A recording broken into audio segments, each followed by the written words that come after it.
APCC chief Sharmila విమర్శలకు counter ఇచ్చారు YCP ప్రధాన కార్యదర్శి సజ్జల రామకృష్ణారెడ్డి.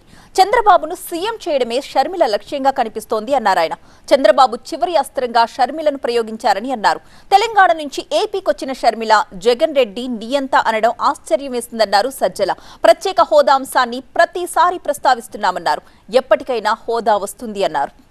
చంద్రబాబు నాయుడు ఏదైతే ఆయన టార్గెట్ పెట్టుకున్నారో ఆయనకున్న అన్ని అస్త్రాలను ప్రయోగించడంతో పాటు ఆఖరణ దీన్ని కూడా తీసుకొస్తే ఎంతో కొంత వైఎస్ఆర్ అభిమానుల ఓట్లు కానీ ఇంకోటి కానీ ఏదైనా చీల్చడానికి ఉపయోగపడతాయేమో. మళ్ళీ ఆయనకు సోకాల్డ్ యాంటీ ఇన్కంబెన్సీ ఓట్లు చేరకూడదు, మళ్ళీ అవి ఎక్కువ చీల్తే డేంజర్, అంతవరకే పోవాలి. అందుకోసమే టార్గెట్ మైనారిటీలు కానీ క్రిస్టియన్ మైనారిటీలు కానీ దళితులు కానీ వీటి గురించే మాట్లాడే స్పీచ్ తయారు చేసి పంపిస్తున్నారు. అసలు ఈ రాష్ట్రానికి ఎవరన్నా అన్యాయం చేసిన పార్టీ ఉందంటే చంద్రబాబు నాయుడుతో కుమ్మక్కాయ ఆ రోజు కాంగ్రెస్ పార్టీ చేసింది. దాంతోనే అన్యాయంగా ఆంధ్రప్రదేశ్ డివైడ్ అయింది. ఈరోజు రావడమే ఈ 10 ఏళ్లలో ఏం జరిగింది అని క్వశ్చన్ వేయడంతో పాటు జగన్ రెడ్డి అనడం, నియంత అనడం, భాష ఇవన్నీ చూస్తుంటే నిజంగానే ఆశ్చర్యం వస్తుంది.